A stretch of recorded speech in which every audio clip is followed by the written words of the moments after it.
Welcome to House Call, the program where Lucas County Health Center spotlights our services and our providers. We hope it will be entertaining and informative for all the people that live in Sheridan and in Lucas County and in the state of Iowa.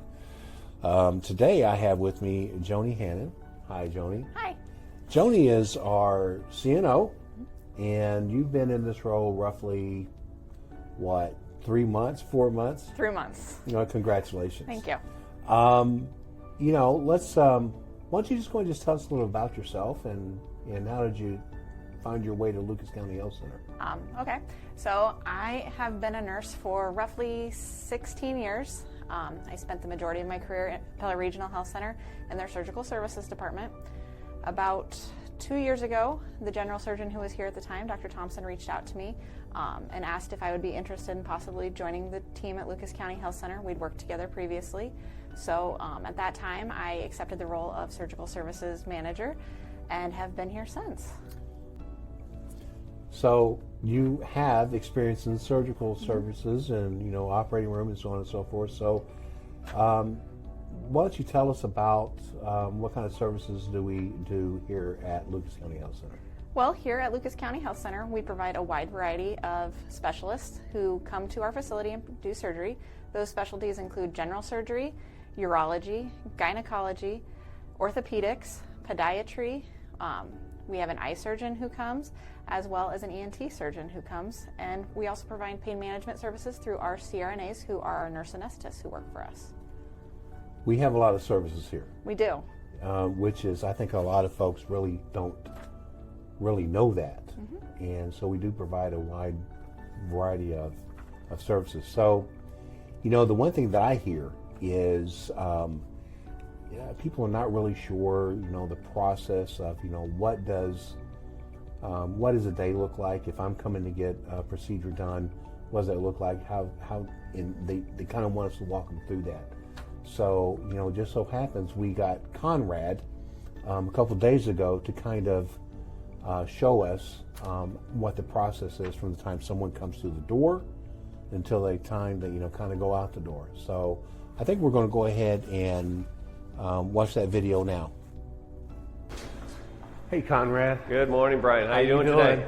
Good to see you. Good. Thanks for doing this for us. I appreciate you. No worries. Really what we're trying to do is just try to show what one of our patients need to do. Absolutely. As far as when they're checking in, when they're having a procedure done here at the health center. Absolutely. And kind of give people a pretty good feeling of what we're doing. Absolutely. And what they need to do. From the start all the way back to where we're back in surgery, we can go through every little step. Fantastic. Awesome. Great. So the first thing they're going to do is they're going to come in and come to information. Over here? Yep, they're going to come right over here. And you just kind of say, I'm here for a procedure. You tell this lovely lady that you're here for a procedure, and they'll kind of walk you all the way over to where you're going to get your insurances and all that kind of fun. So do all the paperwork first before we get back to our first stages. Of course. So really, she'll just tell me to go over here and kind of, yeah. This is just a format. So when we do a pre-call to our patients beforehand, we tell them to come in through the front door, go to information, and that's going to be the first step to get the process rolling. So it's a nice focal point to start with. So I imagine from here, I would just go in this waiting room area over here and sit down. Yep, until the next lovely lady or person gets you going. Okay, very good. All right, well, let's go this way then. So we got checked in here. Yep. And so I'd probably just sit here until I was called, right? Absolutely. And then, we'd probably just get a call or something, or say, hey. Well, I think. Call my name and. Call your name. Yeah, call my name. Call your name, and then this is where you're going to need like your insurance card and all that kind of fun stuff that they'll go through, which is going to go through. Right here, you're going to take a seat. I think you're going to have some things you have to sign and all that fun stuff. Yep. Okay. So after I do all of this, so I'll probably need to bring our insurance cards and all that kind of stuff if we're not in the system, right? Correct. Absolutely. Okay. So after we're done with this, where would I go from here? Well, what they'll tell you to do is to go down to the lab area or the where the x-rays and all that. There's a waiting room there. Yeah. And that's where I'll take you now. Okay. And then we'll get you seated there, and then lo and behold, someone like in this uniform is going to come out and get you, and we're going to take care of everything from there. Okay, very good. All right. Thank you. All right, well, come with me, Brian. We'll get you going. All right.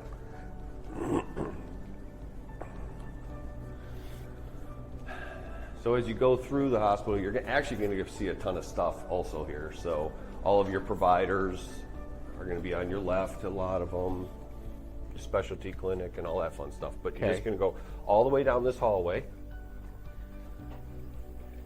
Those doors are somewhat of a restricted area, so we don't want to go into there.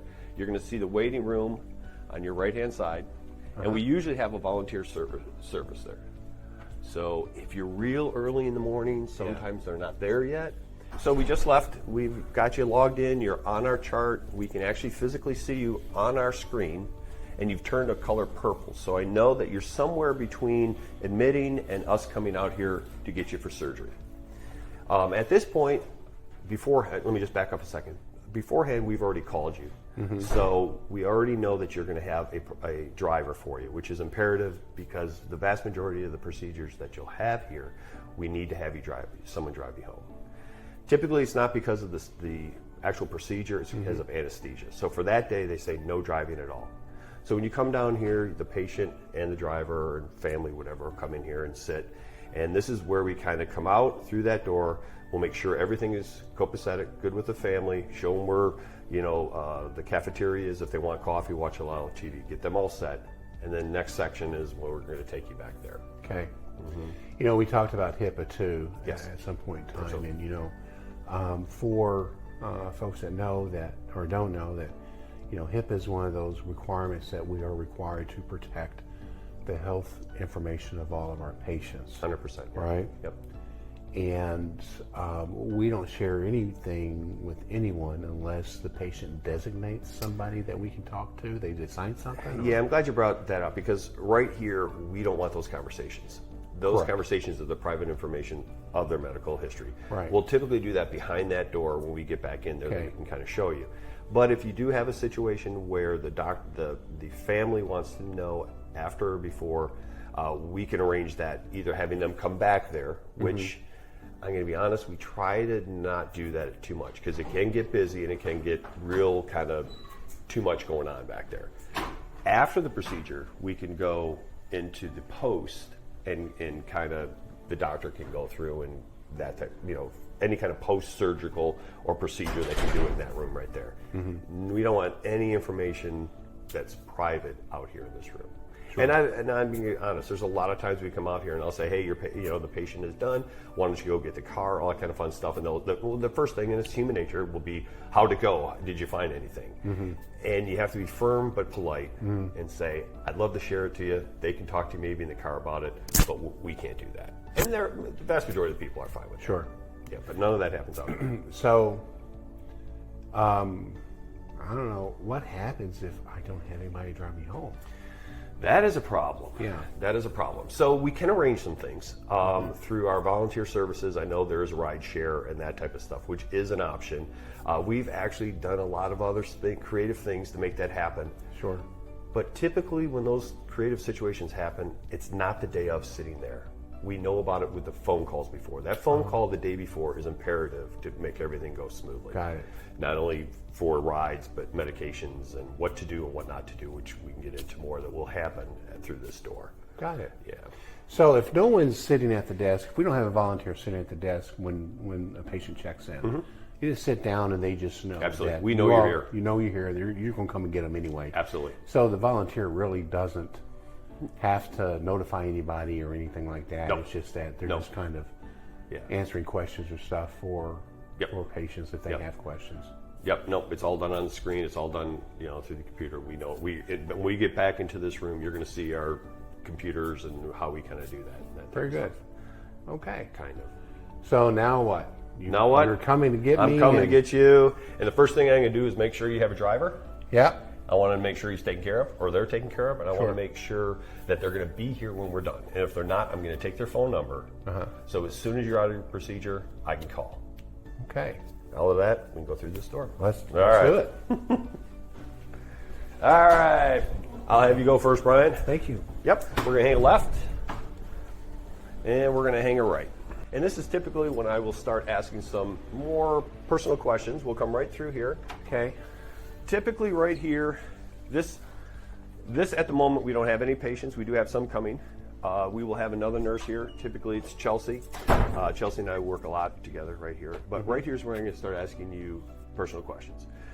So where would I sit in one of these chairs? You're going to stand right here to start with. Stand right here, okay. To start with.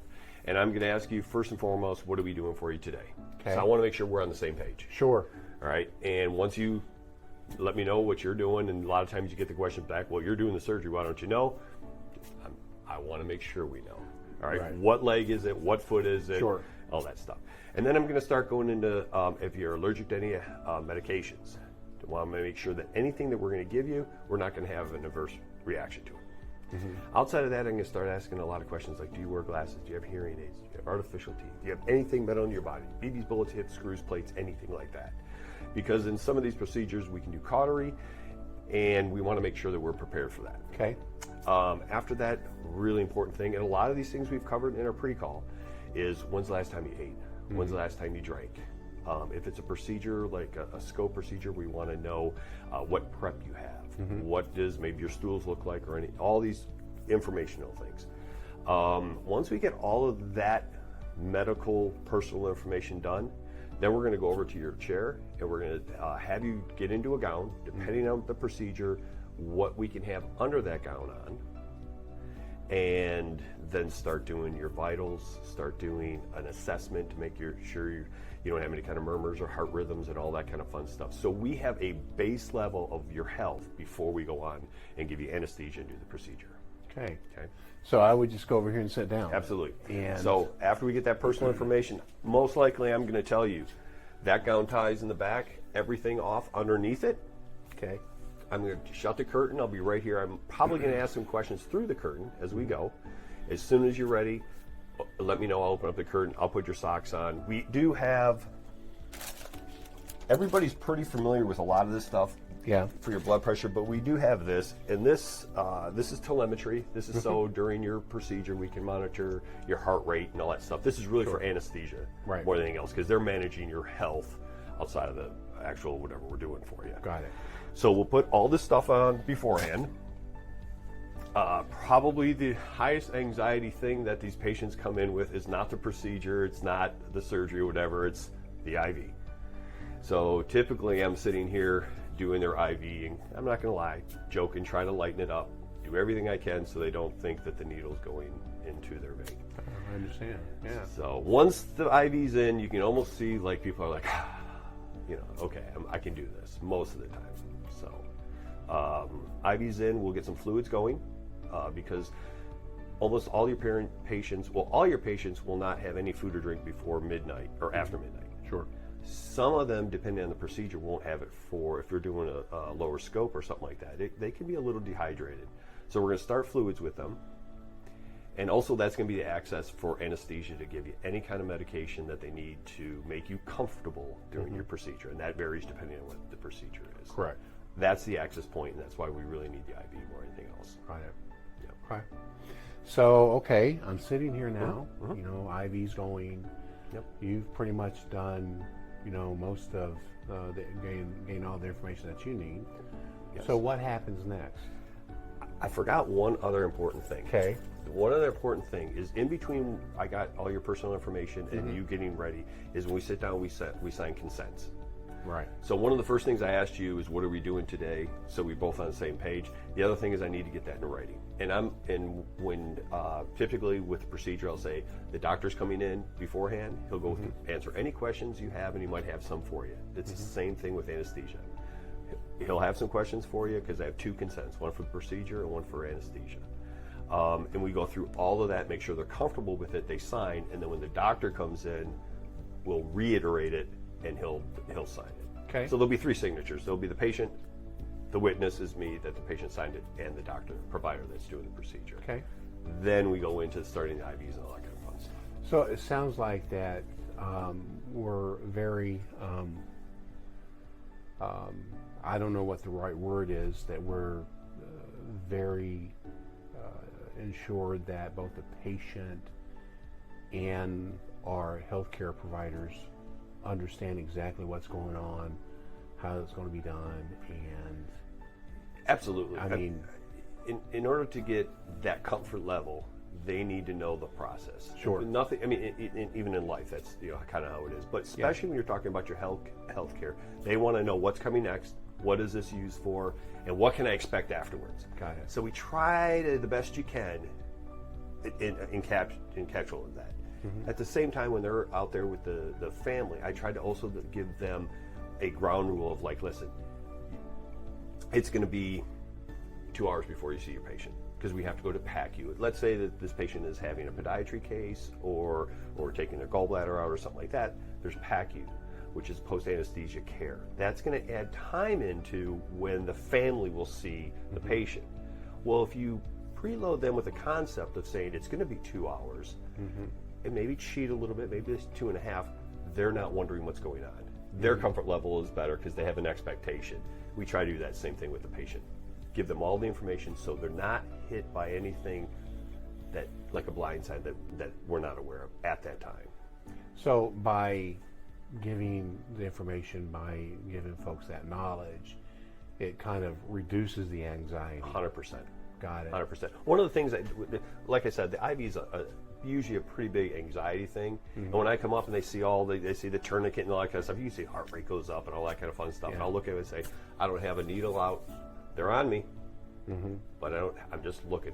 We're just seeing what kind of vein you brought, and we're going to make this a one-shot deal, and everything will be fine. They know what's coming. They know it's coming. And then once it's in, it's like there's no metal in you. It's just a little plastic catheter. You can go like this with your arm all day long, and nothing's going to happen. Anxiety goes away, So it's pretty imperative that their happiness is, you just got to preload them of this is what's going to happen. So, okay, everything's kind of done. Doctor's come in and seen me. Anesthesiology has come and seen me. Absolutely. And so after all that's been done here, what are the next steps? So the next step will be you'll just kind of chill out. You'll have your fluids going. If we had to do an antibiotic through the IV beforehand, that will be running in here.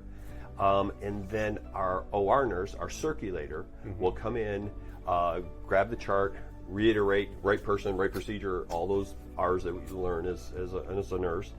And they'll walk you, if you're able to, walk into the surgery room or procedure room. Sure. Get you comfortable, get you warm blankets, all that kind of fun stuff. And that's where usually the countdown from 100 starts, and the patient will get probably to 98 or 97. And the next thing they'll remember is one of us saying, "It went great, you're all fine." And they're going, "Wow, that was the best nap I've ever had."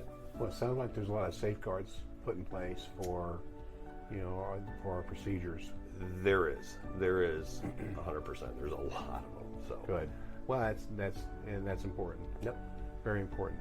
Okay, so let's just say I go ahead and walk into surgery room. Yep.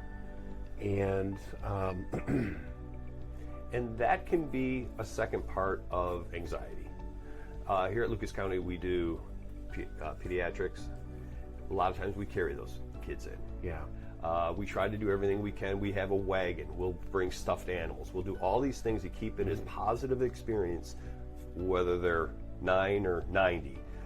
Some people are fine with walking them in, but when they turn in and you walk into a room that has the big lights and they have this, a place to lay down and all these machines, it's another part. By preloading them of this is what's happening, it's not the first time they see it or expect it, so that helps. So, Konrad, how much can we see as far as how far can we go just to kind of show our folks what do you recommend? Because I know there's this line. There's the red line in the And sand. you can't It's not cross that sand. line. Yes, it's not sand. It is a red line. And the reason why we have that red line is 100% to keep things as sterile as we can. Yeah. Okay. So everything in here is not sterile. We're going to go out there, and then there'll be a red line, and that's where you see you have to have this on, you have to have this on, but it's not sterile. It's a clean environment. Sure. We can kind of go out there, and we can kind of peek. We're actually right now setting up for a procedure this morning. Sure. So we'll have some equipment in there, but you could peek in there and take a look, and just to see what it is. But going into the room is No. a no-no. Yeah, I don't know. that's Especially when the way we it open needs to up, be. it's a way. Absolutely. You know. Well, why don't we just take that peek? Absolutely. And then talk about PACU. Absolutely. Afterwards. Yes. How's that? Awesome. Let's Let's do go. it. Let's go do the peek. All right. So typically we're going to walk with the patient. We're going to grab their chart. We're going to talk to Chelsea here, make everything, do our 55th time of making sure it's the right patient, the right procedure. Right. We're going to come through this door. This right here is the doctor's, where they do all their dictation in their office and all that kind of fun stuff. This is that red line. Okay, Yeah. This is the red line that it's a clean environment. You're going to see there's one on the other side, and they basically lead to both our OR 1 and 2. Okay, most of our surgeries are done in 2. Most of our procedures are done in 1. What I mean by procedures are your scopes, your upper and lower scopes, that type of stuff. We also do all of our cataracts in 1. Okay, this in 2 is typically all of your appies and colonoscopy. Gallbladders, Yeah. and all of our podiatry cases, which are awesome. And our total knees and all that are happening here. Okay. So I'll have you hang here. All right. And what we would do is we would just come in here. We would open this door, and this is the first time they see the actual operating room. So anxiety can creep up, but everything's calm. Also at the same time, this is when they're going to see not my face, they're going to see all garbed up. They're going to see this. Yeah. So that can also change some things. Trying to keep a light mood, calling them by a first name, keeping them in that kind of environment will help with that. Sure. Until Brandon or Brian gives them the, whatever anesthesia that he's going to give them to keep them comfortable. Okay. Very good. So PACU is right here. Correct. This is where folks come after the procedure, and where they kind of wake up. Wake up. So, And we're just monitoring them at that point. And absolutely. And we'd like to have a time frame of about a half an hour. Plus or minus, that's where we're going to be. We want to make sure all the vitals are good.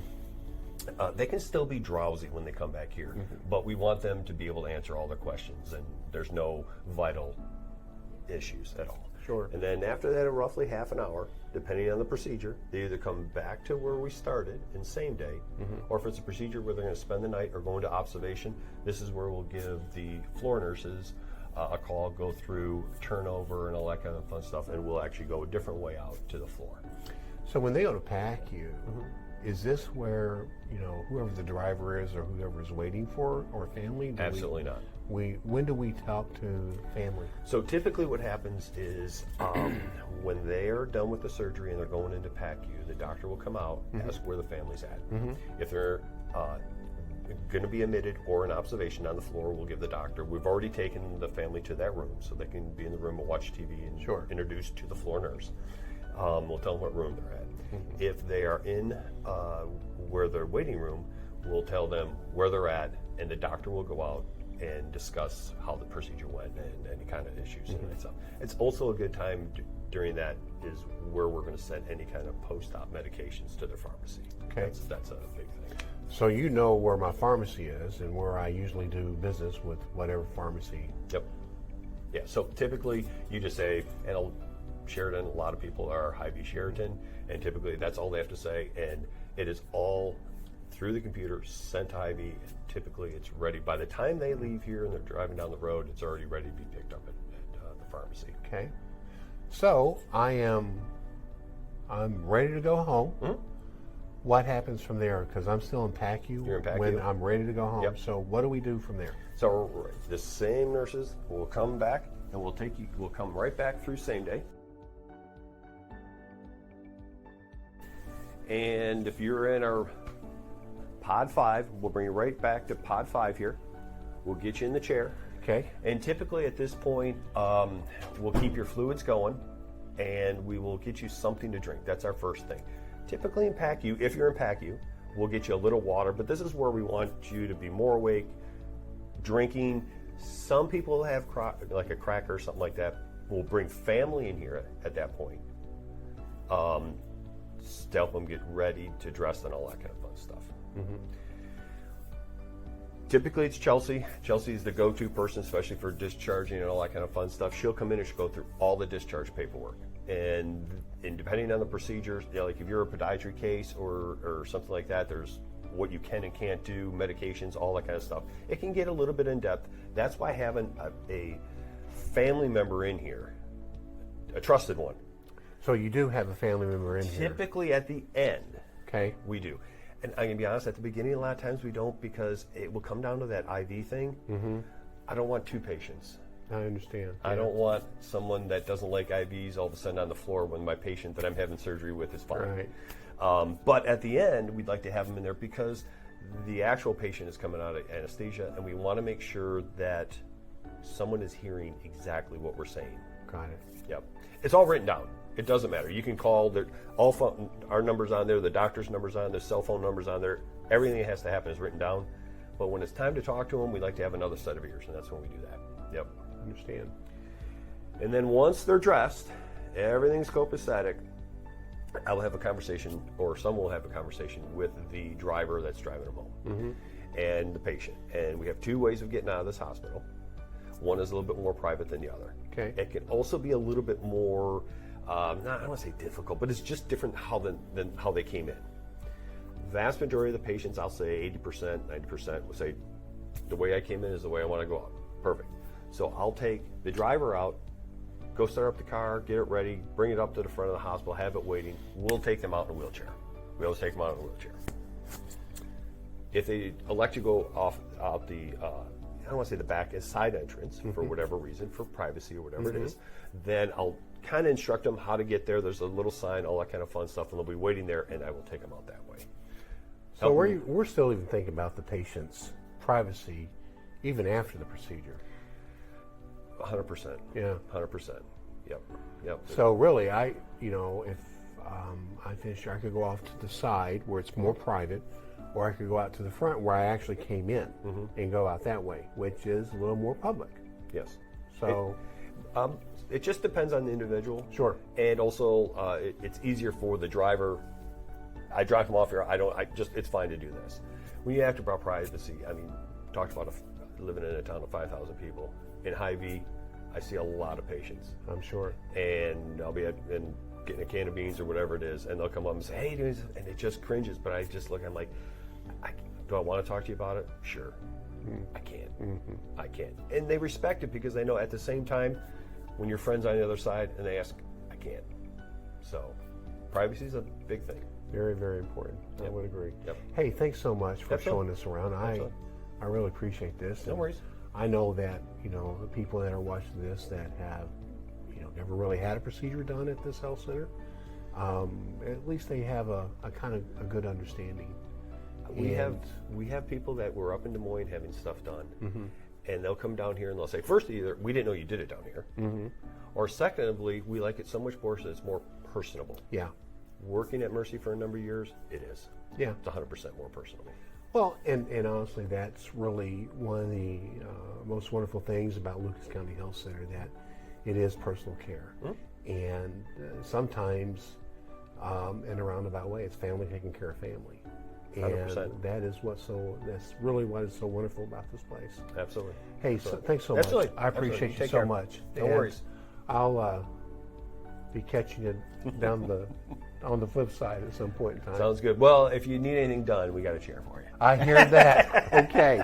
All right. We're going to go back to the studio and kind of wrap this up. We had a lot of fun with Konrad doing that little video. It was, he is just amazing, and I think we're very lucky, to have all of our OR staff. They all do a great job. I absolutely agree. We have a wonderful team here for surgery. So, what kind of specific procedures could we find in our OR center? For general surgery, you'll find colonoscopies and EGDs, which is the upper scope. We also do gallbladder removal, which is a laparoscopic cholecystectomy. We do hernia repairs, whether that be like an inguinal hernia or an umbilical hernia. We also do removal of lumps and bumps that are a little bigger and require some anesthesia so our patients are comfortable.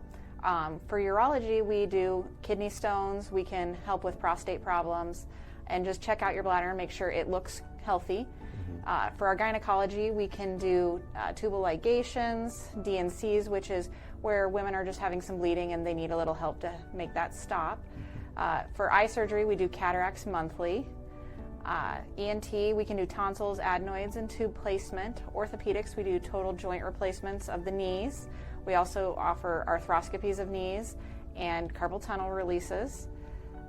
think that covers the majority of them. Sounds like a lot. It is a lot. And we just started doing total knees within the last couple of years, correct? Yes. A year ago in October, we did our first total knee, and it has been very successful, and our staff does a wonderful job. So, as you said earlier, you have